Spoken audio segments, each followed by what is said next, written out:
জি, আসসালামু আলাইকুম রহমতুল্লাহি ওয়া বারাকাতুহু। ওয়ালাইকুম আসসালাম।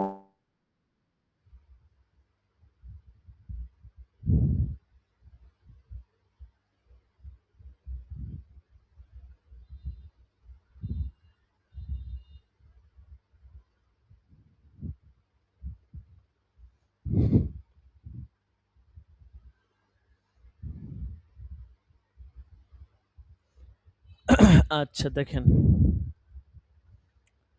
কুরআনে বর্ণিত ব্রেস্ট ফিডিং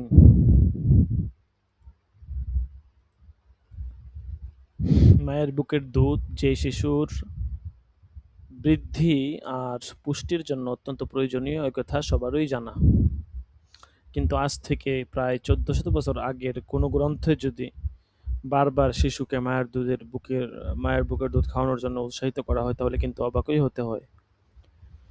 আর সেই গ্রন্থটা ডাক্তারি কোনো বই না হয়ে একটা ধর্মগ্রন্থ হয় তাহলে কিন্তু বিস্ময়ের মাত্রা আরো বেড়ে যায়। হ্যাঁ, সেই মহাগ্রন্থই হচ্ছে আল কোরআন, যেখানে একটি দুটি নয় বরং 4টি আয়াতে শিশুকে বুকের দুধ খাওয়াতে বলা হয়েছে এবং শিশুকে প্রতিদিন এবং কিভাবে বুকের দুধ দিতে হবে সেটিও জানিয়ে দেওয়া হয়েছে। এবং বুকের দুধ খাওয়ানোর ব্যাপারে কোরআনের প্রথম আয়াতটি হচ্ছে সূরা বাকারার 233 নং আয়াত। আর সন্তানবতী নারীরা তাদের সন্তানকে পূর্ণ 2 বছর দুধ খাওয়াবে যদি দুধ খাওয়াবার পূর্ণ মেয়াদ সমাপ্ত করতে চায়। আর সন্তানের অধিকারী অর্থাৎ পিতার উপর হলো সমস্ত নারীর ঘর পোষণের দায়িত্ব প্রচলিত নিয়ম অনুযায়ী। কাউকে তার সামর্থ্যের চাপের সম্মুখীন করা হয় না। আর মাকে তার সন্তানের জন্য ক্ষতিগ্রস্ত করা হবে না। আজ যাই হোক, এখানে কোরআন আয়াতের তর্জমা দিচ্ছে আর কি। এই আয়াতে মহান আল্লাহ পূর্ণ 2 বছর শিশুকে বুকের দুধ দিতে বলেছেন। বানানে কিছু ভুল আছে। এবং কোনো কারণে শিশুকে বুকের দুধ খাওয়ানো মায়ের পক্ষে সম্ভব না হয় তাহলে প্রয়োজনে ধাত্রী সহায়তা নিয়ে হলেও শিশুকে দুধ পান করাতে বলেছেন। আচ্ছা, আমাদের প্রিয় নবী সাল্লাল্লাহু আলাইহি সাল্লাম কিন্তু ধাত্রী বিবি হালিমার দুধ পান করেছিলেন। এরপরের আয়াতটি হচ্ছে সূরা লোকমানের 14 নং আয়াত।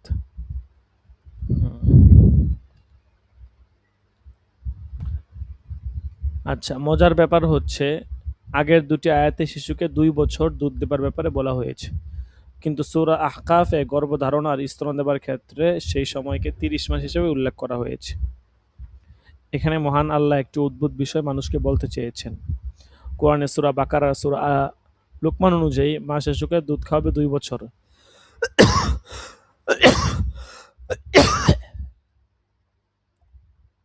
অর্থাৎ 24 মাস। এই 2 আয়াতে কিন্তু গর্ভধারণের কথা বলা হয়নি, কিন্তু সূরা আহকাফে বলা হয়েছে গর্ভধারণ স্তনদান 30 মাস। তো দুধ খাবে 24 মাস, বাকি গর্ভে থাকলো 30 বিয়োগ 24 6 মাস। তার মানে যদি 6 মাস বয়সের প্রিমেচুর শিশু গর্ভে ধারণ করে এবং জন্ম দেয় তাহলে শিশুকে 2 বছর বা 24 মাস বুকের দুধ খাওয়াবে। আমরা জানি গর্ভের সন্তানের 6 থেকে 7 মাস বয়স হচ্ছে এজ অফ ভায়াবিলিটি, অর্থাৎ 6 মাসের নিচে জন্ম নেওয়া প্রিমেচুর শিশুর বেঁচে থাকার সম্ভাবনা খুবই কম। কোরআনে মহান আল্লাহ পাক প্রিমেচুর শিশুকেও বুকের দুধ দিতে বলেছেন। আচ্ছা, স্ত্রীকে তালাক দেওয়ার পরেও সন্তানের বাবার দায়িত্ব হচ্ছে সন্তানের স্তনদানের ব্যাপারে দায়িত্ব নেওয়া। মা দুধ খাওয়াতে না চাইলে প্রয়োজনে অন্য নারীর সাহায্য নিয়ে সন্তানকে বুকে দুধ খাওয়ানো। কোরআন কিভাবে বারবার মহান আল্লাহ শিশুকে বুকে দুধ খাওয়ানোর ব্যাপারে উৎসাহিত করেছেন তা কিন্তু আমরা দেখতে পেলাম। আচ্ছা, মানে এটা এখানে মূলত বলা উদ্দেশ্য যে কোরআনে একাধিক জায়গাতে একাধিক আয়াতে একাধিক সূরায়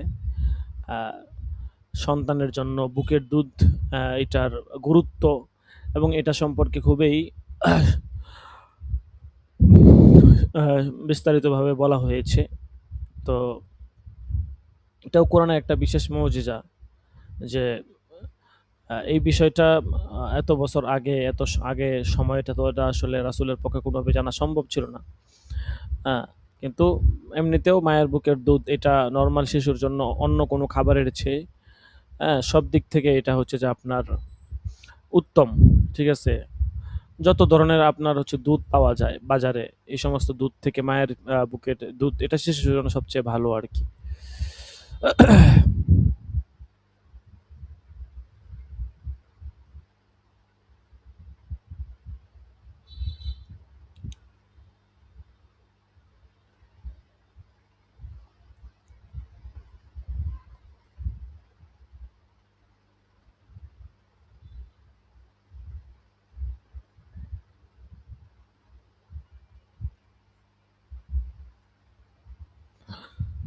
আচ্ছা, এরপর দেখেন কোরআনে ইজাকুলেশন বা বীর্যস্খলন প্রক্রিয়া।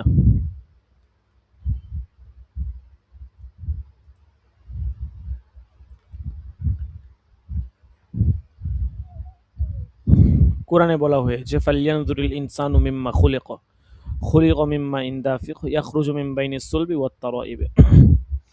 অতএব মানুষের দেখা উচিত কি বস্তু থেকে সে সৃজিত হয়েছে। সে সৃজিত হয়েছে সবেগে স্খলিত পানি থেকে।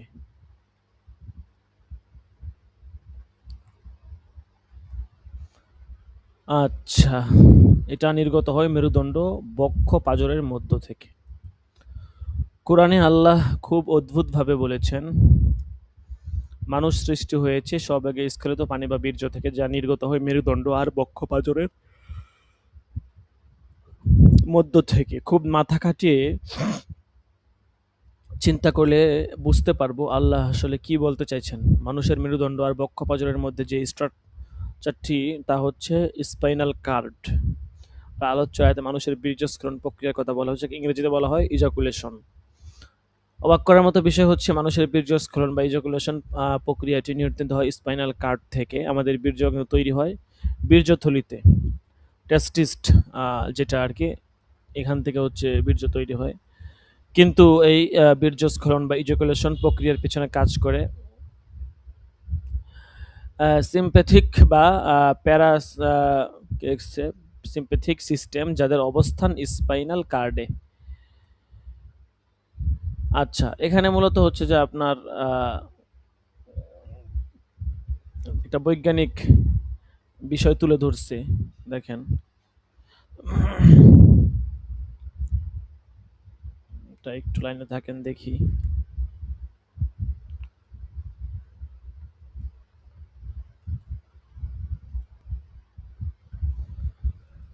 আল্লাহু আকবার।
আচ্ছা দেখেন, আগে এটা শেষ করি, ঠিক আছে?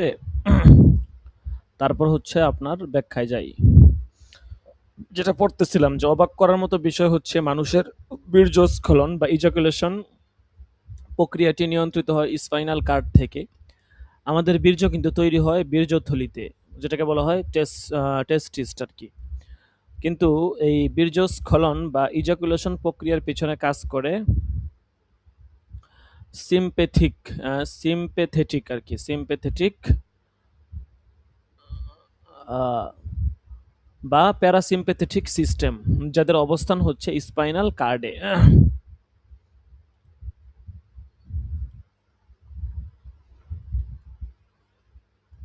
হ্যাঁ, প্যারাসিম্প্যাথেটিক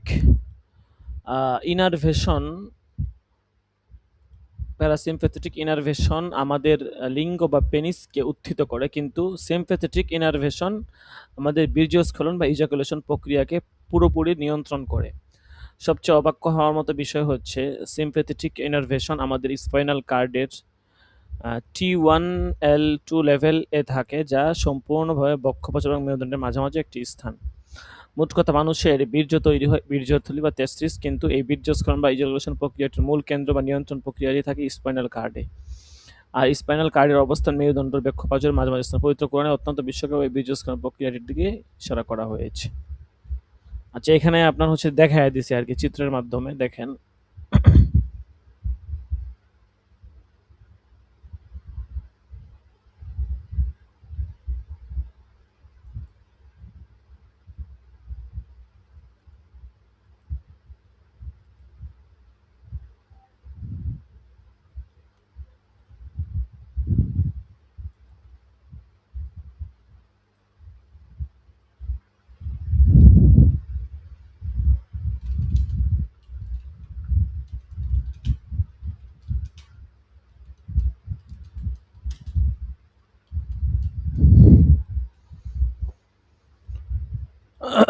আচ্ছা, দেখেন।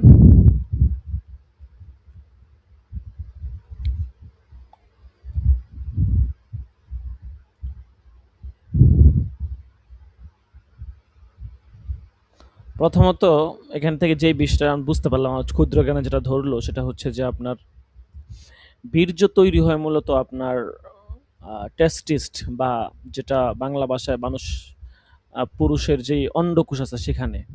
কিন্তু বীর্য বের হওয়ার যে প্রক্রিয়া, বা যেটাকে ইজাকুলেশন বলে আর কি, নিয়ন্ত্রণ যে প্রক্রিয়াটা আর কি, বের হওয়া করা ইত্যাদি, এটা হচ্ছে এইটাকে ইজাকুলেশন নিয়ন্ত্রণ করে স্নায়ু, আর যার মূল কেন্দ্র হচ্ছে আপনার স্পাইনাল কার্ড বা মেরুদণ্ডের স্নায়ু কেন্দ্র আর কি।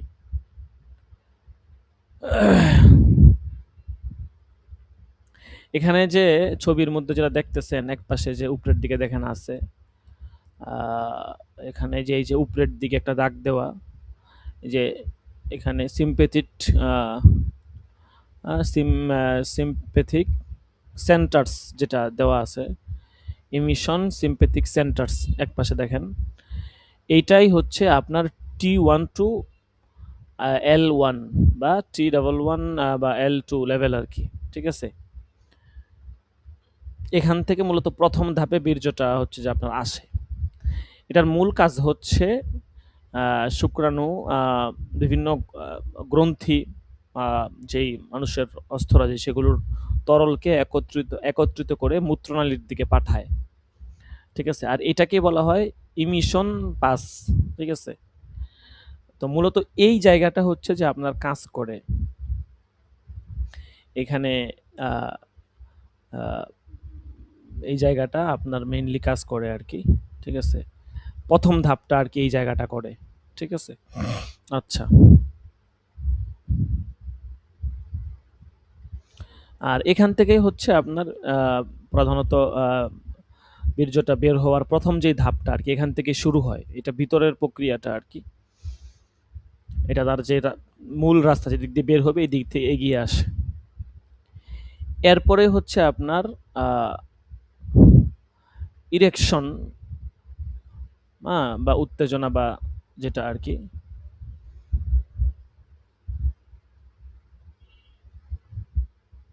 এখানে ছবিতে দেখেন আছে, কোথায়, এদিকে, এই যে এইদিকে দেখেন, উপরের দিকে এখানে আসছে ইরেকশন সেন্টার্স, মাঝখানে আসছে দেখেন প্যারা প্যারাস কি যেন বলছিলাম, হ্যাঁ, প্যারাসিম্প্যাথেটিক, হ্যাঁ, এটা দেখেন এখানে ইরেকশন প্যারা সিম্প্যাথেটিক সেন্টার্স, ঠিক আছে। তো এই হচ্ছে আপনার ইরেকশন প্যারাসিম্প্যাথেটিক সেন্টার্স। হ্যাঁ, এইটার কাজ কি, এখান থেকে মূলত আপনার উত্তেজনাটা আসে, মানে শুরু হয় একজন মানুষের মূল ফাংশন আর কি। এটা হচ্ছে লিঙ্গের রক্ত প্রবাহ বাড়িয়ে দেয় এবং উত্তেজনা তৈরি করা, ঠিক আছে, ইত্যাদি ইত্যাদির কাজ করে আর কি। ঠিক আছে।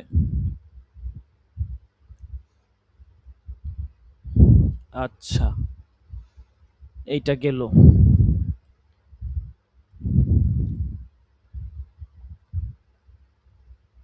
মানে এটা সহজ কথায় বলতে গেলে মানুষের লিঙ্গ শক্ত হওয়া বা উত্তেজনা অন্যান্য কাজ করা, এই কাজ এই জায়গাটা করে আর কি। এবং এই যে সেন্সর প্যান্ডেল নেভার, যে অপশনটা আছে দেখেন এখানে দিছে যে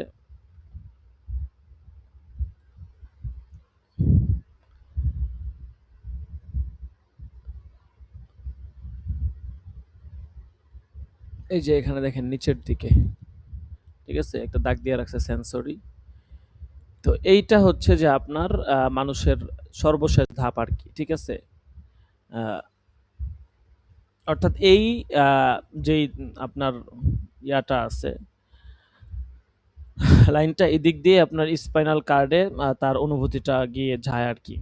ঠিক আছে। তো এক একটার কাজের এক একটার মানে এক একটার হচ্ছে এক একটা কাজ আর কি। ঠিক আছে। তো এই হচ্ছে বিষয়। যাই হোক, এখানে তো বলেই দিছে। তো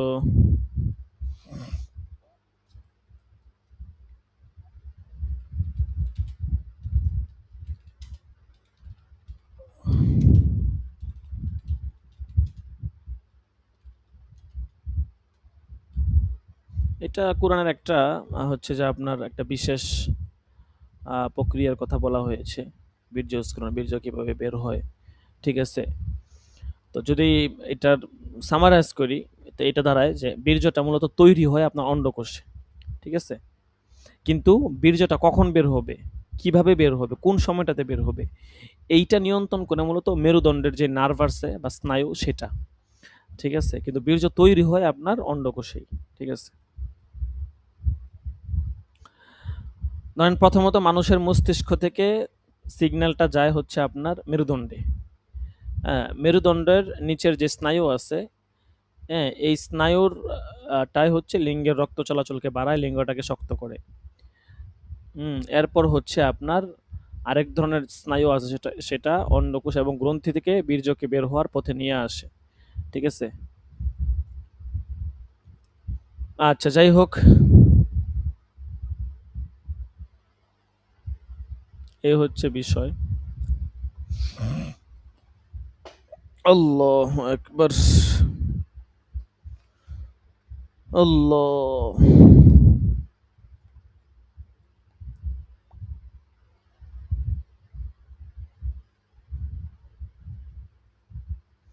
আচ্ছা, এখানে কি বলা হয়েছে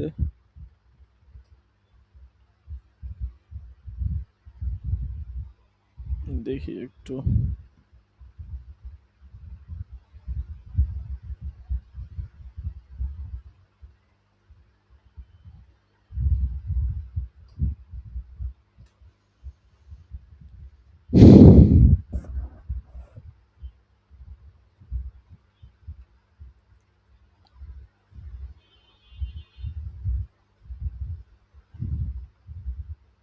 অক্সফোর্ড বিশ্ববিদ্যালয়ের একটি জার্নালে প্রকাশিত গবেষণায় এভাবে বলা হয়েছে।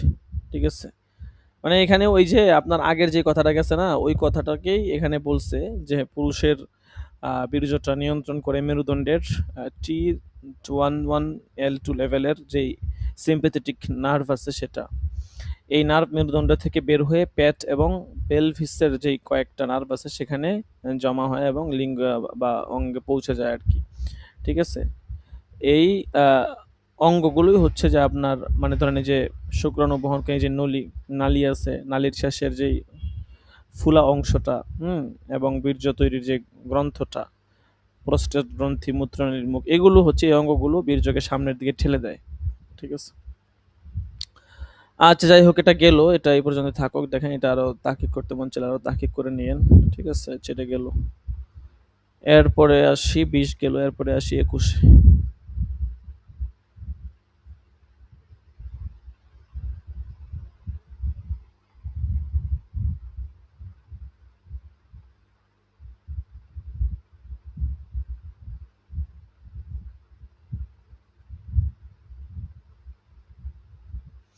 প্রাণবন্ত সবকিছু প্রাণী থেকে সৃষ্টি। বিসমিল্লাহির রহমানির রহিম। আওয়ালাম ইয়ারাল্লাযীনা কাফারু আন্নাস সামাওয়াতি ওয়াল আরদু কানাতা রাতকান ফাফাতাহনাহুমা ওয়াজআলনা মিনাল মাই কুল্লা শাইইন হাই আফালা ইউমিনুন। যে কাফেররা কি দেখে না আকাশমণ্ডলী এবং পৃথিবী একসাথে মিশেছিল, অতঃপর আমি উভয়কে পৃথক করে দিলাম এবং প্রাণবন্ত সবকিছু আমি পানি থেকে সৃষ্টি করলাম। এরপরেও কি তারা বিশ্বাস স্থাপন করবে না? যেখানেই পানি সেখানেই প্রাণ, এই সত্যটা আজকে সবাই জানে। পৃথিবীর বাইরে অন্য কোনো গ্রহে যখন প্রাণের অনুসন্ধান করা হয়, তখন প্রথমেই দেখা হয় সেখানে পানি অথবা বরফ আছে কিনা। যদি পানি না থাকে তাহলে সেখানে কোনো প্রাণের বিকাশ হবে না, এমনটা ধরে নেওয়া হয়। আমাদের পৃথিবীর 4 ভাগের 3 ভাগই হচ্ছে পানি। তাই এই বিপুল প্রজাতির বৈচিত্র্যপূর্ণ প্রাণের বিকশিত হয়েছে এই পৃথিবীতে। এখন কথা হচ্ছে, কোরআন সেই 1400 বছর আগেই নাজিল হয় একটা গ্রন্থ, তাও এটা নাজিল হয় আরবের মরুময় পরিবেশে। তার চেয়ে বড় কথা, প্রাণের উৎস যে পানি তা সে সময় মানুষের জানার কথা নয়, অথচ কোরআন আয়াতে স্পষ্ট করে বলা হচ্ছে সমস্ত প্রাণের উৎস পানি। অনেকেই বলতে পারেন যে গ্রিক অ্যাস্ট্রোনমার ও গণিতবিদ থেলিস অনেক আগেই পানির কথা বলেছিল, কিন্তু থেলিস বলতেন পৃথিবীর সব পদার্থের আদি উপাদান হচ্ছে পানি। কিন্তু আমরা জানি পৃথিবীর সব পদার্থের আদি উপাদান পানি নয়, বরং কোরআনেও এই কথা বলা হয়নি। তাই কোরআনের থেলিসের তথ্য কোরআন নকল করা হয়েছে, এমনটা দাবি করা হাস্যকর। পবিত্র কোরআন যে কতটা মিরাকুলাস সেটা অনুধাবন করার জন্য এবার সূরা আম্বিয়ার 30 নং আয়াতকে আরও গভীরভাবে বিশ্লেষণ করা যাক। আমরা জানি পানির মলিকিউলার ওয়েট প্রায় 18। কোরআনে অনেক বৈজ্ঞানিক তথ্যই কোডের আকারে দেওয়া হয়েছে। আমরা যদি এই আয়াতকে শেষ থেকে গণনা করি তাহলে দেখব পানি আলমা শব্দটির শেষ অক্ষরটি হচ্ছে ঠিক 18তম স্থানে। যদি ব্যাপারটি হতে পারে নিতান্তই কোইন্সিডেন্স। ওয়াটার।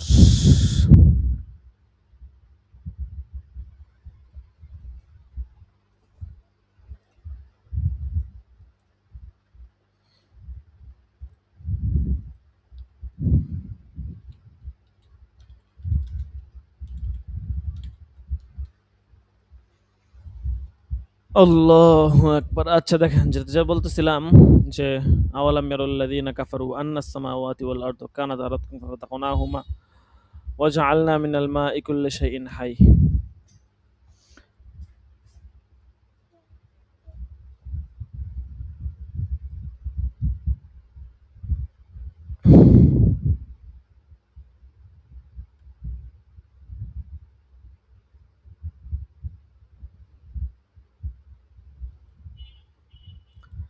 আচ্ছা, আয়াতের শেষ দিক থেকে অক্ষরগুলো আসলে দেখা যায় পানি, যদি গুণে আসি দেখা যায় শেষ অক্ষর 18তম স্থানে আছে। পানির মলিকিউলার ওয়েট প্রায় 18। আচ্ছা,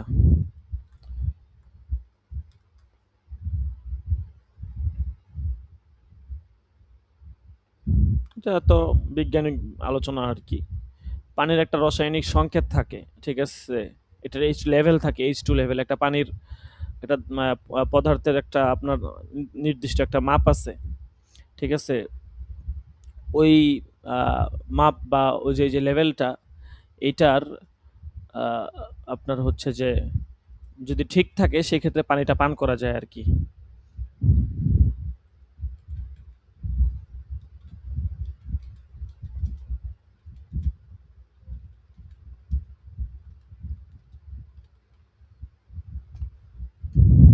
যেমন ধরেন আমরা যে নর্মাল পানি পান করি, মানে যেটা হচ্ছে যে আপনার এই কলের পানি, ঠিক আছে, যেটা আমরা পান করে থাকি আর কি, এই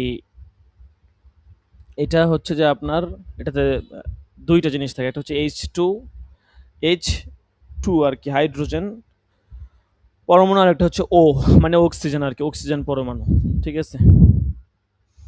অর্থাৎ আপনার এই দুইটা জিনিস থাকা লাগে আর কি, H2 আর একটা হচ্ছে O আর কি, হাইড্রোজেন আর অক্সিজেন, ঠিক আছে? এই দুইটাকে যদি হিসাব করি, তো হিসাব করলে আপনার হচ্ছে সব মিলিয়ে 18 দাঁড়ায় আর কি, ঠিক আছে? অর্থাৎ 2 গ্রাম হাইড্রোজেন, 18 গ্রাম পানিতে প্রায় 2 গ্রাম হাইড্রোজেন থাকে। আচ্ছা, যাই হোক, তো এই হচ্ছে বিষয়। যেই পানির আপনার এই লেভেলটা যত ভালো হবে সেই পানিটা তত বিশুদ্ধ হবে আর কি, ঠিক আছে, এবং সেই পানির ভার তত কম থাকবে। এটা একটা আপনার একটা বৈজ্ঞানিক একটা আমরা একটা কোর্স করছিলাম, এটা আমার মনে নাই সঠিক, ওই ওখানে কিছু কিছু অনেকগুলো বিষয় বলা হয়েছিল, সেখান থেকে বলতেছি, ঠিক আছে। যেমন জমজমের পানির যে এইচ লেভেলটা সেটা আপনার সবচেয়ে কম থাকে আর কি, মানে যার কারণে জমজমের পানিটা অনেক হালকা, ভারত্ব কম আর কি, এবং এটা সবচেয়ে বিশুদ্ধ। আচ্ছা, যাই হোক, এটা ছিল কত নাম্বার? 21 নাম্বার। আচ্ছা, এরপর আসি 22 নাম্বারে।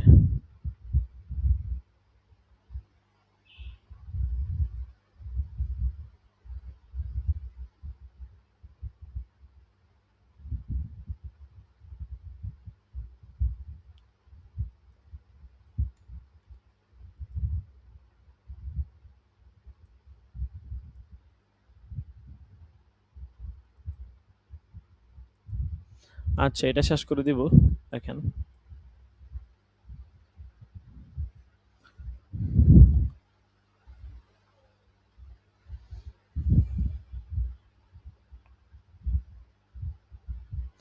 মাতৃগর্ভের 3টি অন্ধকার। সূরা জুমারের 6 নং আয়াতে বলা হয়েছে,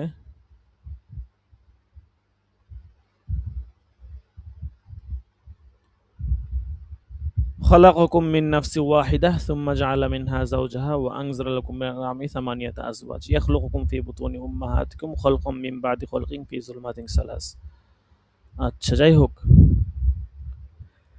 এই আয়াতের মধ্যে আল্লাহ তাআলা বলেছেন যে মানুষকে তিনি 3টি অন্ধকারের মাঝে পর্যায়ক্রমে সৃষ্টি করেছেন। কথা হচ্ছে, এই 3টি অন্ধকার মানে আসলে কি? এই 3টি অন্ধকার কথাটি আসলে মায়ের পেটের 3টি প্রধান আবরণের দিকে ইঙ্গিত করা হয়েছে। আমরা জানি মায়ের পেটের মধ্যে মূলত 3টি আবরণের মধ্যে শিশু সুরক্ষিত থাকে। প্রথমটি হচ্ছে মায়ের পেটের দেয়াল, দ্বিতীয়টি গর্ভাধার বা জরায়ু, তৃতীয়টি হচ্ছে শিশুকে ঘিরে থাকা অ্যামনিওটিক ফ্লুইড বা পানির আবরণ। শিশু চারিদিক ঘিরে থাকা এই 3টি আবরণ শিশুকে রক্ষা করে তার জন্ম হওয়া পর্যন্ত। অ্যামনিওটিক ফ্লুইড বা পানির আবরণের ভিতরে শিশু ভাসমান অবস্থায় থাকে এবং মায়ের পেটের ভিতরে একটি গুরুত্বপূর্ণ প্রোটেক্টিভ লেয়ার হিসাবে কাজ করে। আর আমি আগেও বলেছি, আলাক শব্দের মানে হচ্ছে ঝুলন্ত বা ভাসমান। দেখা গেছে শিশু ভাসমান অবস্থায় থাকে বলেই তার হাত পা অন্যান্য অঙ্গ প্রত্যঙ্গ সঠিকভাবে বিকাশ লাভ করতে পারে। কোরআন অবতীর্ণ হওয়ার সময়টাতে মানুষের এই অ্যানাটমিক্যাল নলেজ থাকার কথা নয়, আর নবী মুহাম্মদ সাল্লাল্লাহু আলাইহি ওয়াসাল্লাম কোনো চিকিৎসা বিজ্ঞানীও ছিলেন না, তাই অন্যান্য অনেক মিরাকেলের মতো সূরা জুমারের এই আয়াতটিও বিস্ময়কর। যে 3টা হচ্ছে যে আপনার ইয়ার কথা বলছে, দেখেন এখানে মায়ের পেটের দেওয়াল, 1 নাম্বার হচ্ছে এই যে দেওয়ালটা আর কি, ঠিক আছে, যেটা একদম লেগে আছে বাচ্চার সাথে, দেখেন। আরেকটা হচ্ছে জরায়ুর আবরণ, জরায়ুর একটা আবরণ সেটা। আরেকটা হচ্ছে অ্যামনিওটিক ফ্লুইড, যেটা বাচ্চার উপরে থাকে পাতলা আবরণের মতো, এটার ভিতরে বাচ্চারা থাকে, ওইটা ভেঙে তারপরে ওটা পানির মতো থাকে ওইটার ভিতরে, ওইটা আর কি। আচ্ছা,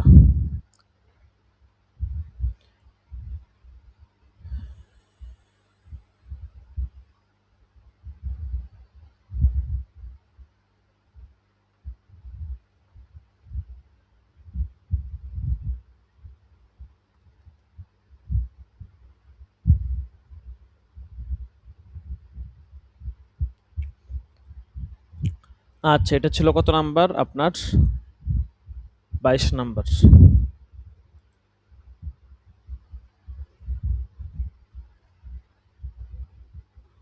আচ্ছা, দেখেন, তাইলে আমরা আজকে কতগুলা পড়লাম? 19 থেকে পড়ছি না? 19, 20, 21, 22। আচ্ছা, দেখেন, সবকগুলা হোয়াটসঅ্যাপ গ্রুপে দিয়ে দিই, পরে মনে থাকবে না আবার।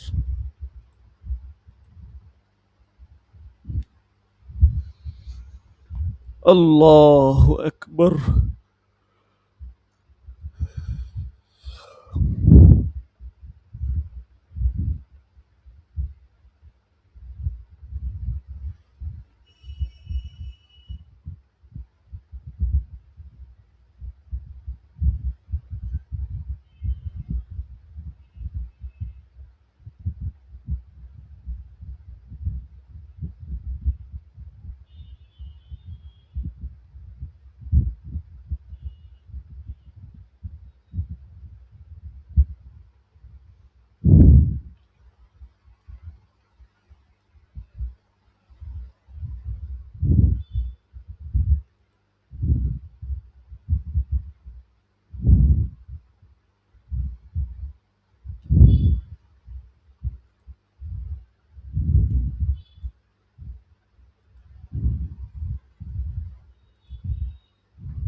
আল্লাহু আকবার।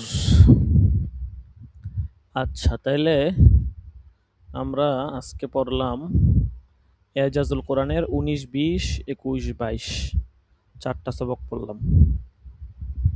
আচ্ছা, সবকগুলো দিয়ে দিই হোয়াটসঅ্যাপ গ্রুপে।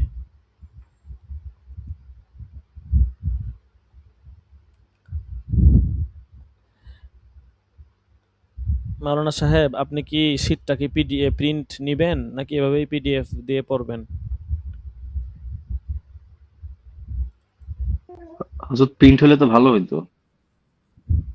নিয়ে নিতে পারেন। এখন আমাদের অফিসে আমরা প্রিন্টার কিনি নাই, এখন ভাবতেছি একটা প্রিন্টার কিনবো। মানে হচ্ছে যে আপনার নতুন আসলে প্রিন্টার একবার কিনছিলাম অনেক আগে, ছাত্র জমানায় 2300 টাকা দিয়ে। এখন ওই দিন কালকে একটু করে দেখলাম যে আপনার 2300 টাকার যে প্রিন্টারটা, ক্যানন প্রিন্টার, একদম নর্মাল প্রিন্টার, ওইটার দাম মানে প্রিন্টারের সর্বনিম্ন নিউ হচ্ছে 6000 টাকা। অনেক দাম। তো এখন প্রিন্টার আসলে একটা লাগে, কারণ বিভিন্ন কাগজপত্র ডকুমেন্টস প্রিন্ট করতে হয়, অনেক অনেক কিছু চায়। দেখা গেছে দোকান থেকে প্রিন্ট করে আসলে পুষায় না, বিশেষ করে এখন পরীক্ষার সময়। দুইটা অপশন, খাতা হয়তো কুরিয়ার করে পাঠাতে হবে, অথবা যদি বলেন প্রিন্ট করতে, আপনি খাতা ডক স্ক্যানার দিয়ে পিডিএফ দিয়ে পাঠিয়ে দিলে আমাদেরকে হচ্ছে যে প্রিন্টের খরচ দিয়ে দিলে, নর্মাল খরচ। দেখা গেছে দোকান থেকে করালে এক পৃষ্ঠা আপনার 3 টাকা লাগে, না আমরা করালে অর্ধেক রাখলাম। যেখানে দেখা গেছে 50 টাকা লাগবে, আমি শিক্ষার্থীর কাছ থেকে, আমার নিজেদের যেহেতু প্রিন্টার আছে, আমরা 25 টাকা 20 টাকা রাখলাম, শুধু কাগজের টাকাটা রাখলাম, মেইন টাকা লাভের দরকার নাই, এরকম আর কি। তো হইলে একটা ভালো হইতো, বিশেষ করে আপনাদের ওই যদি প্রিন্ট হয় সেই ক্ষেত্রে আপনার ওই এগুলা শিটগুলোও প্রিন্ট করা যাইতো আর কি। তাইলে আর এত দৌড়াদৌড়ি করা লাগতো না, শিটগুলা আমরা সহজে এখান থেকে প্রিন্ট করে বাধা টাধা করতে পারতাম। তো এখন আপনারা যদি নেন তাইলে আমি ওইভাবেই একটা প্রিন্টারের ব্যবস্থা করব, এতে করে আপনাদের খরচও অনেক কমে যাবে। বুঝতে পারছেন? এখন এই হচ্ছে বিষয়। এখন টাকা জমা দিলে না, দেখা গেছে একজনে জমা দিলে আরেকজনের সাথে মিলেমিশে মোটামুটি আমি ৫ জনের নাম লিস্টি করছি। আপনাদের ক্লাসের একজনে অলরেডি নিছে। আরো যারা আছে ৪-৫ জন সবাই বলছে নিবে আরকি। কিন্তু নিবে নেওয়ার উপরেই আরকি। এখন নিয়ে নিলে ভালো হইতো। দেখা গেছে এমনিতে যখন আমি এগুলা করাইছি, আ ফার্স্ট ২ টা প্রিন্ট করছি আরকি। তখন আপনার হচ্ছে যে ১৭৫০ টাকা না কত টাকা যেন লাগছে। কুরিয়ার খরচ সহ প্রায় ১৮০০, ১৯০০, ২০০০ মতো পড়ে গেছে আরকি। ঠিক আছে? তো এরকমই। তো এখন এমনে যদি আমরা করাই বা আমি নিজে এখানে প্রিন্টার দিয়ে করি, সেক্ষেত্রে হয়তো কাগজ যদি নরমাল কাগজ দেই বা যেভাবে করি আরকি, হয়তো ১,০০০-১,২০০ টাকার মধ্যে হয়ে যাবে। আর দোকান থেকে ওরা হচ্ছে আপনার আ ৳১.৫০ মনে হয় রাখছিল প্রিন্ট। প্রতি পেজ আরকি, A4 সাইজ এক পেজ ৳১.৫০। তা আমি যদি ধরি, দেখা গেছে মনে করেন যদি আপনার ৳১.৫ ধরি, বা ধরেন আপনার ৳১ ধরলাম বা ৫০ পয়সা ধরলাম, তাও তো অনেক খরচ কমে যায়। মানে ধরেন ৳২,০০০ প্রায় ৳১,০০০ নেমে আসবে আরকি। ঠিক আছে? এখন আপনারা যদি নেন তাইলে হয়তো ওইভাবে ব্যবস্থাপনা করব আরকি। মানে কাগজ-টাগজ সবকিছু ওইভাবে কিনবো, ওইভাবে সবকিছু করব। এখন কি করা যায় বলেন? আমার মনে হয় নিলে ভালো হইতো। ধরেন আপনি তো মাশাআল্লাহ ইস্তেদাদ আছে, আপনাকে আমার পক্ষ থেকে একটা প্রস্তাবনাই থাকবে। যেমন শীটগুলো, আপনি তো প্রথম বছরের শিক্ষার্থী, আমাদের প্রতিষ্ঠান হয়তো ইনশাল্লাহ আরো বড় হবে, আমাদের প্ল্যানও অনেক ভালো কিছু, আস্তে আস্তে আমরা ওইভাবে মেহনত করতেছি। শীটগুলো অনেক সম্পাদনা করা দরকার। মানে এগুলো হচ্ছে যে আপনার দেখেন কিছু বানান টানান ভুল আছে, বা আবার কিছু কিছু ক্ষেত্রে কিছু কাটছাট করা দরকার, তো আমরা কিন্তু সম্পাদনা করি নাই। মানে আমরা রেডি করছি এমন ভাবে যে সে পড়তে পারবে, পড়ার উপযোগী করে, কিন্তু যত ঝালাই মাজাই করা হবে ততই হচ্ছে যে আপনার এগুলো সুন্দর হবে। তো দেখা গেছে আপনার হাতে যদি সময় থাকে, আপনি এই কাজটা যদি করতে পারেন, আমরা প্রয়োজন আপনাকে কিছু হাদিয়া দিব, সমস্যা নেই, যেহেতু আপনি সময় দিবেন। তো এরকম আরকি। এখন শীট একটা নিলে তখন এই কাজটা করতে পারতেন। কারণ কিছু কিছু শীট আছে একটু কাটছাঁট করে, যেমন ধরেন তাফসীরুল কোরআন আজিমে যে শীটগুলো পড়তেছি, যেটা এখন অনুধাবন করতেছি আরকি, যে সাধু ভাষা হওয়াতে পড়তে আনইজি লাগতেছে, এর ১ নাম্বার বিষয়। ২ নাম্বার বিষয় মানে প্রচুর পরিমাণে সাধু ভাষা, যার কারণে পড়ে মজাই পাওয়া যাইতেছে না। যখন আমরা শীটগুলো তৈরি করছি তখন তো আমাদের এই অনুভূতিটা ছিল না। এখন পড়ানোর পরে আপনারাও পড়তেছেন, দেখতেছেন যে প্রচুর সাধু ভাষা। মানে যেমন পড়তে একটা বিরক্তি লাগতেছে, এমন একটা অবস্থা আরকি। সাধু ভাষা হইলে তো আসলে আ তো এইটার একটা কি করা যায়? মানে সাধু ভাষা বাদ দিয়া চলিত ভাষায় কোনো ছড়া আছে কিনা? সেটাকে এটার কনভার্ট করা যায় কিনা? বা এইভাবে আরো বেশ কিছু কাজ আছে। তো এগুলা করার দরকার আরকি। তো আমাদের হাতে তো আসলে সময় খুব কম। যদি কোনো শিক্ষার্থী বা কোনো এরকম আমরা কাউকে পাইতাম যিনি এই কাজগুলো করে দিবেন, তাহলে খুবই ভালো হতো আরকি। এখন আপনি যদি, আপনার হাতে যদি সময় থাকে, হ্যাঁ? আপনি যদি শিক্ষার্থীদের কল্যাণার্থে এই কাজগুলো করে দেন, তাহলে হয়তো ভালোই হবে। এখন আপনি কি আসলে, আপনার হাতে কি সময় হবে? আর বিষয় হলো যে সময় তো, আরে সময় তো সময় সময় হয়তো কোনো না কোনো ভাবে ম্যানেজ করা হুম, যাবে। বাকি হুজুর একটা, হ্যাঁ, আমার হ্যাঁ। মনে হয় যে কিছু বিষয় আমি একটু বলি আপনাকে ফ্র্যাঙ্কলি, যে জি, প্রথমত জি। আমাদের কিছু কিতাব, মানে এই পর্যন্ত যে সমস্ত কিতাবগুলো পড়ানো হচ্ছে, মাবাদি ও তাফসিরের মধ্যে মূলত এই ফলো করা হচ্ছে মনে হয় কোরআন পরিচিতি একটা কিতাব আছে, ওই কিতাবটা। তারপরে মানে আচ্ছা। হুজুর শুনতেছেন আমার কথা, মানে শোনা যাচ্ছে কি? জি, জি শুনতেছি। হ্যাঁ, হ্যাঁ শুনতেছি। আপনি বলতে থাকেন, সমস্যা নাই। ও, বলতেছিলাম যে মাবাদি ও তাফসিরের মধ্যে তো বেশিরভাগ জায়গাতেই দেখতে, মানে আমাদের এখানে বেশিরভাগ দর্শের মধ্যেই আমরা দেখতেছি যে এই কোরআন পরিচিতি যেটা আর কি, ওই কিতাবটাকে বেশি ফলো করা হচ্ছে। মানে ওই কিতাবে বিভিন্ন পৃষ্ঠায় আর কি কপি মারা আছে। তারপরে এ ইবনে কাসিরের যেগুলো আছে, মানে তাফসির ইবনে কাসিরের যে অংশটা, সেটা সম্ভবত মনে হয় ইসলামিক ফাউন্ডেশন থেকে যেটা অনুবাদ করা, সেই অনুবাদটা, অথবা ইসলামিক হ্যাঁ, হ্যাঁ। ফাউন্ডেশন না হইলেও ওই যে আদি যে অনুবাদটা, ওইটা পরবর্তীতে এই মাকতাবাতুল আজহার থেকে আজহার নাকি আশরাফ থেকে জানি অনুবাদ করা হয়েছে একটা, আজহার বা আশরাফ থেকে অনুবাদ করা হয়েছে একটা, 8 খণ্ডে বা 9 খণ্ডে। হ্যাঁ, বলেন। তো কিছু যদি মানে একেবারে সব শীটের মধ্যে না গিয়ে কিছু ডাইরেক্ট কিতাবে চলে গেলে ভালো হয় না? ডাইরেক্ট পুরো কিতাব ছাত্রদেরকে ওই পরবর্তী বছরের জন্য বলতেছি আর কি, যে বছর শুরুতে লিস্টে দিয়ে হুম। দেওয়া হলো যে এই কিতাবগুলো আপনার কিনে ফেলতে হবে। আচ্ছা, আপনি আচ্ছা। অনুবাদই কিনেন সমস্যা, মানে ওই কিতাবগুলো জাস্ট ওই ডাইরেক্ট যদি কিতাবটা কিনে নেয়, তাহলে আপনাদের কাছেও একটা আপনাদের কাছে নুসখা থাকলো, আপনারা আপনাদের মতন করে বললেন যে অমুক পৃষ্ঠা বের করেন, বা অমুক পৃষ্ঠা থেকে পড়াচ্ছি, তমুক পৃষ্ঠা থেকে পড়াচ্ছি, ছাত্র তার কাছে কিতাবটা কিনে নিতে পারলো। হুম, হুম, হুম। আচ্ছা। এ- আচ্ছা ওই মানে আ এরকম হ্যাঁ, হ্যাঁ। জি আমি জি, আপনাকে বলেন আপনি বলি। বলেন বলেন। জি। হ্যাঁ, কিতাবের বিষয়টা হচ্ছে যে আপনার কিতাব আমরা রাখবো বা কিতাব পড়বো, কিনবে সমস্যা নাই। সেটা আমরা একটা আছে। ওইটা তো অবশ্যই থাকবে। কিন্তু এখানে হচ্ছে যে আমরা মূলত কিতাবের পড়াটাই আমরা শীট আকারে করছি মূলত এটা এই কারণে, কারণ দেখা গেছে মনে করেন কিতাব তো আমরা অবশ্যই কিছু কিনাবো এবং কিছু নেশাবনামা অবশ্যই থাকবে, সেটা অবশ্যই লাগবেই। কিন্তু শীট আকারে করার মেইন কারণটা হচ্ছে যে আমরা যেই কিতাবটাই বলেন না কেন, আমরা তো পুরো কিতাবটা শেষ করতে পারবো না। হ্যাঁ, দেখা গেছে ধরেন আবার একজন শিক্ষার্থীর পক্ষে এত বড় একটা কিতাব আসলে কিনা সম্ভবও না। ঠিক আছে? মূলত হচ্ছে যে অর্থনৈতিক দিক এবং সব দিক বিবেচনা করে মূলত এটা তো আমরা যেই পড়াগুলো এখানে আনছি, আ বেশ কিছু পড়া হচ্ছে যে আপনার প্রবন্ধ ভিত্তিক। যেমন এই যে এই এজাজুল কোরআনের যে সবকগুলো, এগুলো হচ্ছে মেক্সিমাম একটা বই আছে। লেখকটার নাম সঠিক মনে নাই। উনার বই, কিন্তু উনার ওনার এখান থেকে আমি কাটসাট করে কিছু কমায়া বাড়ায়া আমার মতো করে আমি এখানে হচ্ছে সাজাইছি আর কি। কিন্তু ওনার মূল থিমটা হচ্ছে যে ওনার সাথে আমি যোগাযোগ করছি এবং ওনাকে আমি বলছি যে আপনার বইটা আমার খুব ভালো লাগছে, আমরা আমাদের শিক্ষার্থীদের জন্য। পরে উনি অনেক খুশি হয়েছে যে হুজুর ভালোই। পরে উনি আরো অনেক সাজেশন দিল যে এভাবে এভাবে করতে পারেন। ওনার সাথে আমি যোগাযোগও করছি, ওনাকে দেখাইছি এগুলো। আর যাই হোক, উনি তখন বললেন যে ভালোই হয়েছে। তো এখন এই হচ্ছে বিষয়। তো মূলত হচ্ছে যে আপনার কিতাব থাকবে, সমস্যা নাই, কিন্তু শীটটা এটা হচ্ছে যে আমরা জাস্ট পড়বো, মানে পড়ানোর জন্য নির্দিষ্ট যে অংশটা, যেমন ধরেন তাফসিরে যে ৮ খণ্ড যেটা বললেন, এটা তো লম্বা একটা কিতাব। তো সেইখান থেকে হুজুর আমি সেটা কয়েকটা নির্দিষ্ট। বুঝছি, মানে আপনি তো হ্যাঁ, নির্দিষ্ট হ্যাঁ। পড়বেন, আমরাও যে নির্দিষ্ট পড়বো এবং শীটের ব্যবহার হবে সেটাও মানে আমি মেনে নিচ্ছি।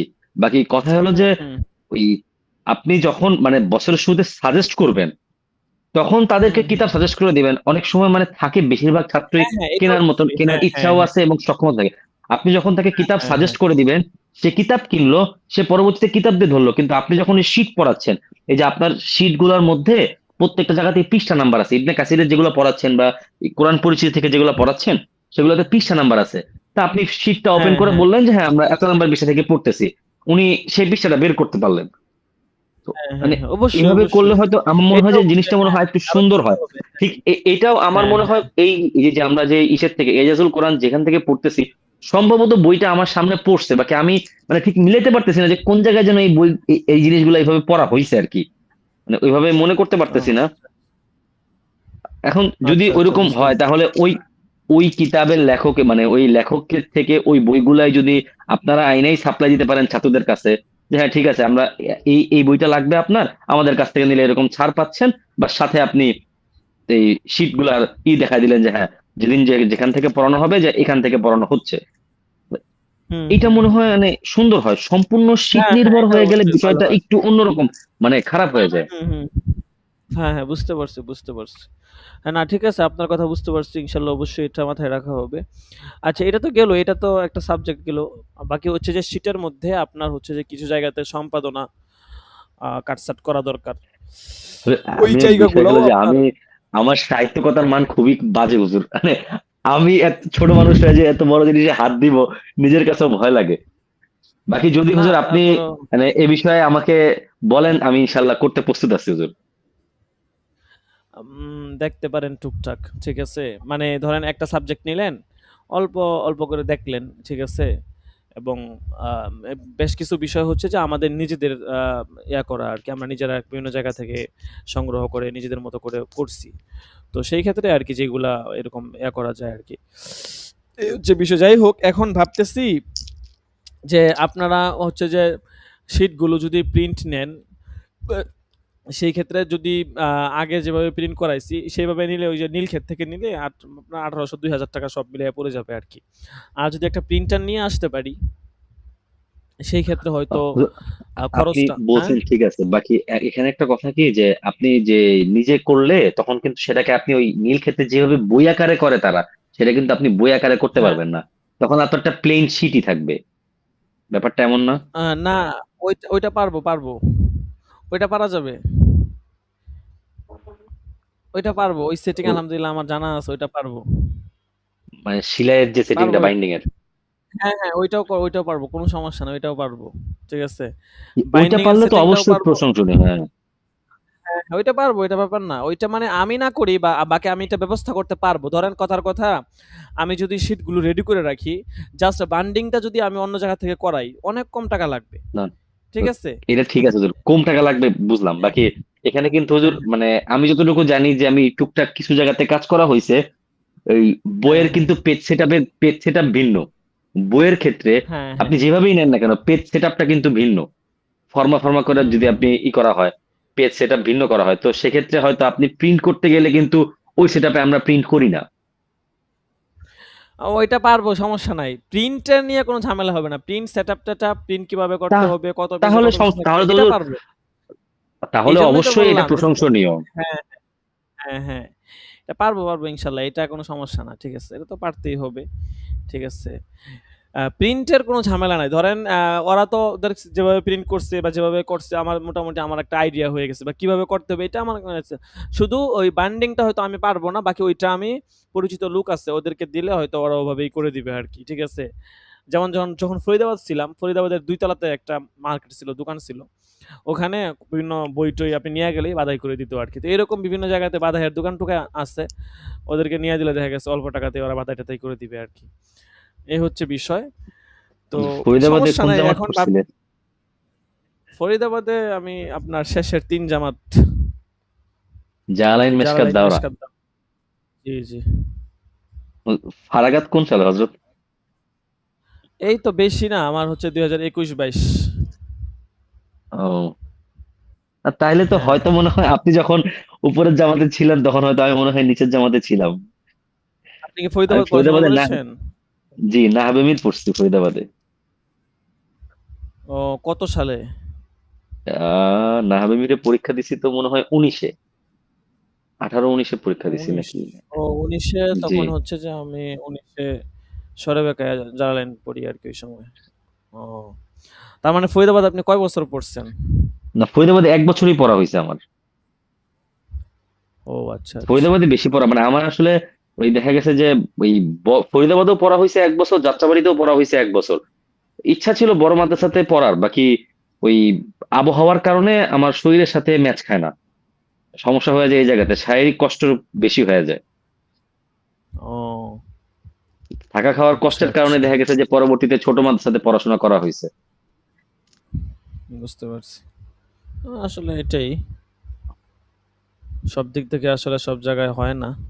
ঠিক আছে। সেটাই, এই জন্যই আর কি। আবার দেখা গেছে যে নিচের জামাত গুলাতে, বড় মাদ্রাসা গুলাতে একটু বেশি থাকে, মানে পড়াশোনাটা তেমনটা গুরুত্ব দেওয়া হয় না, একটু কম গুরুত্ব দেওয়া হয়। হ্যাঁ, তো এই জন্যই হ্যাঁ। আর কি ছোট থাক জামাত গুলা নিচের জামাত গুলা ছোট মাদ্রাসায় পরবর্তীতে মুরব্বীর পরামর্শে আর কি ছোট মাদ্রাসাতেই পড়া হয়েছে। ও আচ্ছা, আচ্ছা। আচ্ছা যাক সমস্যা নাই। এখন দেখি এটা একটা প্রিন্টার একটা ব্যবস্থা করা যায় কিনা। হয়তো আগে পরে লাগবে কম প্রিন্টার বেশি, হ্যাঁ? কিনবেন হুজুর, আমি একটু আপনাকে প্রিন্টারের ব্যাপারে একটু বলি। হ্যাঁ, আমার বলেন। টুকটাক কিছু আইডিয়া আছে তো এই জন্য বলতেছি আর কি হুজুর। আচ্ছা, আচ্ছা। আপনি হ্যাঁ, অবশ্যই প্রিন্টার বলেন। কিনতে তাহলে গিয়ে ভালোই। যদি মানে একটা কাজ যদি করেন, সেটা হলো যে যদি একটু কিপটামি করতে চান, মানে খরচ তাইলে বাঁচাইতে ধরা চান, নাকি? আপনি অনেক হ্যাঁ। জায়গাতে ধরা খেয়ে যাবেন, মারাত্মক ধরা খাবেন। আচ্ছা, আচ্ছা। হ্যাঁ, এটা আমি কারণ ভাবতেছিলাম। মানে এইটা মানে আমরা বলি যেটা আর কি, যে সাধারণত আপনি যদি একটা প্রিন্টার কিনেন, আমার সাজেশন হলো যে আপনি ওইটাকে কিনবেন হলো ই প্রিন্টার, এই কি বলে, এই কালার প্রিন্টার, যেটা আর কি আপনার হ্যাঁ, কালার প্রিন্টার, লেজার লেজার যেটা আর কি, লেজার প্রিন্টার কালার যেটা, সেটা হ্যাঁ। সেটা মানে স্পিড অন্যগুলোর সাথে তুলনামূলক একটু বেশি থাকে। ধর হয়তো এই 18 থেকে 20 পেজ পার মিনিট। আবার দেখা হুম, যায় যে হুম। ওই আপনার তুলনামূলক কোয়ালিটি ভালো হয়, কারণ যেগুলো আপনার শুধু ব্ল্যাক এন্ড হোয়াইট সেগুলোর কোয়ালিটি অনেকটাই খারাপ হয়। ও আচ্ছা, আচ্ছা। আবার দেখা বুঝতে যায় যে পারছি। কালো, সাদা কালো গুলা কিনলে আপনি কার্টিজ কিনতে যাবেন যখন, মানে কালি শেষ হয়ে গেলে, তো কালির কার্টিজে গিয়ে আপনি না হলেও কমপক্ষে 20 থেকে 25 রকমের কোয়ালিটি পাবেন। তো হ্যাঁ, হ্যাঁ। এক একটার মধ্যে 50 থেকে 100 টাকা পার্থক্য। কিন্তু সেই জায়গায় গিয়েই দেখা আচ্ছা, আচ্ছা। যাবে যে আপনি একটু টাকা বাঁচাইতে গিয়ে কম দামি কালি কিনে আপনার প্রিন্ট 2 দিন পর পর উঠে যাইতেছে। ও তো এরকম আচ্ছা। অনেকগুলো ফ্যাক্টর আছে যেগুলো একটু খেয়াল করে, মানে কেনার সময় যদি একবারে খরচ করেন, ওই যে নাইলে তাইলে আর সস্তার বারো অবস্থা হবে না। সাধারণত হ্যাঁ, প্রিন্টারের হ্যাঁ। ক্ষেত্রে যদি আপনি একটু বাঁচাইতে গেলে, ওই দেখা যাবে সস্তার বারো অবস্থা যে কথা, সেটার মতন হয়ে যাবে আর কি। হ্যাঁ, যে আপনার সেটাই কয়দিন পর আমি পর এইটা দেখছি। নষ্ট হচ্ছে, ওইটা নষ্ট হচ্ছে। নষ্ট ওইটা নষ্ট হবে। হ্যাঁ, হ্যাঁ। একদম জি, দোকান থেকে নিউ নিউ ১৫-২০ হাজার টাকা দিয়ে একটা নিউ কিনলে ওইটা জি। আরকি সবচেয়ে ভালো হবে আরকি বুঝতে পারছি। আবার ওই যে কিছু আছে প্রিন্ট প্লাস ফটোকপি এগুলো তো মনে হয় আরো না, দামি। না, ফটোকপি সহ যদি আপনি নিতে চান তাও আপনি 20-22-এ নিতে পারবেন, যে আচ্ছা, একেবারে আচ্ছা। আপনি সহ, এই ফটোকপি সহ। বাকি এর থেকে বেশি দরকার হয় না। ওয়্যারলেস যদি আপনার প্রয়োজন হয় ওয়্যারলেস নিতে পারেন, প্রয়োজন না হইলে ওয়্যারলেস দরকার নাই। আমি মনে করি ওয়্যারলেসের জন্য ও, এক্সট্রা টাকা খরচ করার কোনো প্রয়োজন নাই। না, ওয়্যারলেসের তো দরকার নেই। জি। তো এখন যদি আপনি মার্কেটে খুঁজতে যান তাহলে হয়তো আপনি L3260 মডেলটা পাবেন ক্যাননের। এটা কি এফসনের, ক্যাননের? হ্যাঁ, এফসনের না? হ্যাঁ, ইপসনের এটা এটা হলো ইপসনের এল সিরিজ। আর ক্যাননের হলো আপনার ওই মডেলটা কি,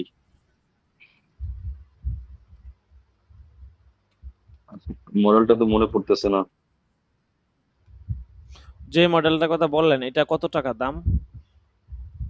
আহ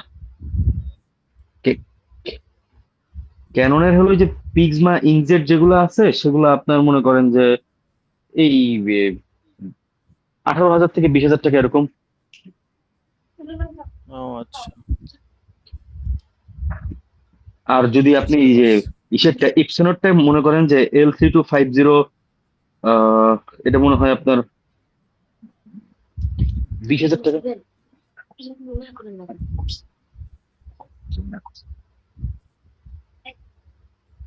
এখন এখানে হলো কথা আছে হুজুর, হ্যাঁ, হ্যাঁ। প্রিন্টারের দামের মধ্যে আপনি এমনি যেই দামই দেখেন না কেন, আপনি যদি জায়গা জায়গা থেকে কিনতে পারেন তাহলে অনেকটা কমে পাবেন। যেমন কোন জায়গা থেকে? যেমন যারা ইম্পোর্টার আছে, বেশিরভাগ ইম্পোর্টারের অফিস হলো আপনার ফকিরাপুল, মতিঝিল এই জায়গাগুলোতে। এদিক দিয়ে আচ্ছা। ইম্পোর্টারদের ডাইরেক্ট কারখানা আছে, এই কারখানার থেকে যদি আপনি ক্যাননের পিগমা যেটা আছে G2010, এটা আপনার মনে হয় 15,500 টাকা। তো এটা হয়তো আপনি খুঁজলে 14,500-র মধ্যে পাওয়া যাবেন। ও আর এল আচ্ছা। থ্রি টু ফাইভ জিরো যেটা সেটা মনে হয় আপনার L3250,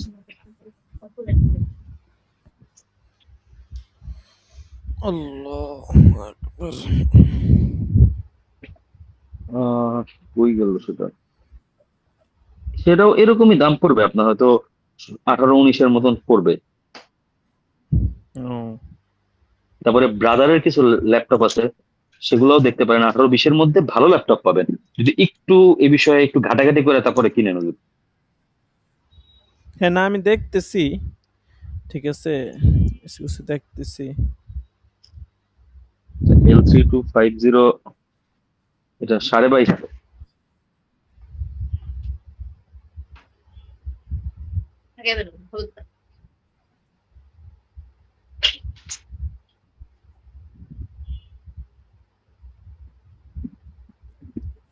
দেখেন হুজুর, তারপরে একটু দেখতে থাকেন।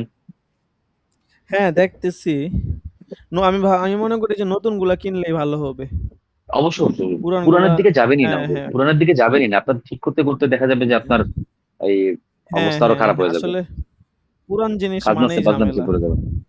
জি। হ্যাঁ, এটাই। পুরান জিনিস মানেই ঝামেলা। হ্যাঁ, ক্যানন পিক্সমা বলছেন না? জি। G2010। জি। এটা 15,500 টাকা। সেভ 1,000 টাকা রেখে হয়তো রাখছে। 15,500 টাকা আছে, হয়তো দেখা গেছে আপনি যদি ওই সমস্ত জায়গা থেকে খোঁজেন, কারণ এই যে অনলাইনে যে ওয়েবসাইট গুলো আছে, স্টারটেক, রায়ান্স, টেকল্যান্ড, হুম, হুম। এগুলাতে আপনার প্রায় 1 থেকে 1,500 টাকা বেশি দেওয়া থাকে। আপনি যদি হ্যাঁ, হ্যাঁ। মানে ফিজিক্যালি মার্কেটে গিয়ে কিনে নেয় হয়তো 1 থেকে 1,500 টাকা কম পাবেন। হ্যাঁ, একটু কম থাকে। হ্যাঁ, হ্যাঁ, এটাই। হ্যাঁ। এটাই। বা আপনি যদি আরেকটু পরামর্শ চান, একদিন কোন একটা সময় করে রায়ান্সের যে যে কোনো একটা শোরুমে গিয়ে তাদের যে সমস্ত যারা লোক হুম, থাকে হুম। তাদের সাথে আলোচনা করলেন যে হ্যাঁ এটা কিভাবে কি, তারা আপনাকে সাজেশন দিবে যে কোনটা কিনা লাগবে, তখন আপনি তাদের থেকে সাজেশন নিয়ে বাইরে থেকে কিনবেন। আচ্ছা, আচ্ছা। আর তাদের সাথে আলোচনা করলেন আর কি, বুঝতে তারা তো এখানে এই সেবা দেওয়ার জন্য বসে আছে। হ্যাঁ, হ্যাঁ, অবশ্যই। আপনার পরিচিত কেউ আছে এমন? আছে, বাট আমরা আগে ওই লাইনে ছিলাম, এখন তো মনে করেন সেই ইম্পোর্ট বাদ দিয়ে দিছি। তাও ও। পরিচিত আছে কিছু, একটু মানে একটু সমস্যা হওয়া পরিচিত আর কি, বুঝেনি তো যে ও, এক ব্যবসায় যখন আচ্ছা, আচ্ছা। একাধিক মানুষ থাকে তখন কেউ যদি হ্যাঁ, হ্যাঁ, মানুষ সমস্যা ছাড়া তো সেই ব্যবসার দিকে চলে আসে না। হ্যাঁ, অবশ্যই বুঝতে পারছি। হুম। আল্লাহ। আমরা আগে ওই ইম্পোর্ট করতাম আর কি, বাহির থেকে। ও, প্রিন্টার। জি। ও, থাইল্যান্ড, তা তো আপনার মালয়েশিয়া, ভালোই। মানে আমার ওরকম নাই, আমি ওই যে ওই আব্বুর কাছ থেকে যতটুকু দেখছি আর কি, তো ও সেটুকুর উপরেই বললাম আর কি আপনাকে। আগে আপনি একটা মডেল ফিক্স করেন, তারপরে হয়তো আপনাকে আমি ঠিকানা দিয়ে দিবানি, আপনি সেখানে গেলে হয়তো অন্য জায়গা থেকে এই 2-4-500 টাকা হলেও কম পাবেন। হুম হুম, বুঝতে পারছি। আপনার 10 থেকে 15 হাজার টাকার মধ্যে প্রিন্টার প্লাস ফটোকপি এরকম হবে? জি না, 15-র ভিতরে ধরেন, 15-র ভিতরে না 15-র মধ্যে হবে না ওদের, সত্যি কথা মনে হলো হয় 15-র 20 মধ্যে যাওয়া হবে না। লাগবে। হ্যাঁ, 20 যাওয়া লাগবে। কমপক্ষে, মানে কমপক্ষে। ফটোকপি প্লাস প্রিন্টার দুইটা গেলে মনে হয় 20 যাওয়া লাগবে। জি জি, কমপক্ষে 20 যাওয়া লাগবে। হুম, ফটোকপির দরকার নাই, প্রিন্টার দিলেই তো জি জি, মোটামুটি। আমি তো আর প্রিন্টার দোকান দিলেই আপনার মানে ফটোকপির দরকার নাই এইটাই।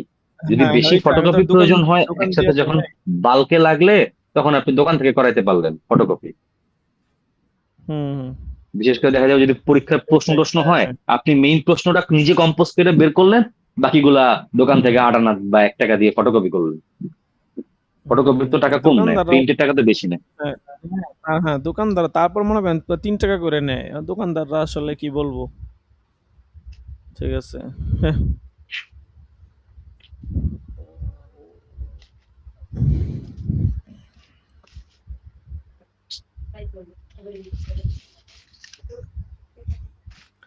আচ্ছা, যাই হোক, দেখি ইনশাল্লাহ। এটা কেনার নিয়ত আছে, এখন দেখি হাতে টাকা পয়সা হইলে তো, টাকা পয়সার ব্যাপার স্যাপার তো দেখি, আল্লাহ ভরসা। এই বছর আবার টাকা পয়সা বেশ ভালোই খরচ হবে। আচ্ছা, আজকে 24 নাম্বার সবক গেছে না? জি। আচ্ছা,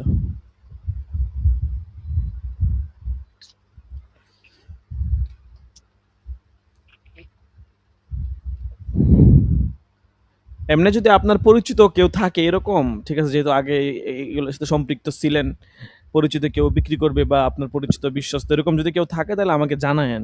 ঠিক আছে। নতুন না পুরাতন, মানে পুরাতনের কথা বলতেছেন? পুরাতন হলেও যদি মনে করেন বিশ্বস্ত লোক হয়, দেখা গেছে ধরেন 2 মাস হয়েছে বা 6 মাস হয়েছে, কিনছে, কাগজপত্র সবকিছু আছে, ও, সে ও কিনছে বিশ্বাস ধরেন। করে লাভ নাই হুজুর আপনার, ও বিশ্বাস ও করলেও লস আচ্ছা। আপনার। ও, তাই নাকি? জি হুজুর, টাকা দিয়ে কেন বিপদ কিনে নিয়ে আসবেন? হ্যাঁ হ্যাঁ, এটাই আসলে পুরাতন জিনিস মানেই একটু গ্যাঞ্জাম আছে। ঠিক আছে। জি। এটাই, হ্যাঁ, এটাই নিয়ত করছি যে কষ্ট হলেও নতুন এই কিনি, মেয়াদ টেয়াদ সবকিছু থাকবে। ঠিক আছে। আল্লাহু আকবার।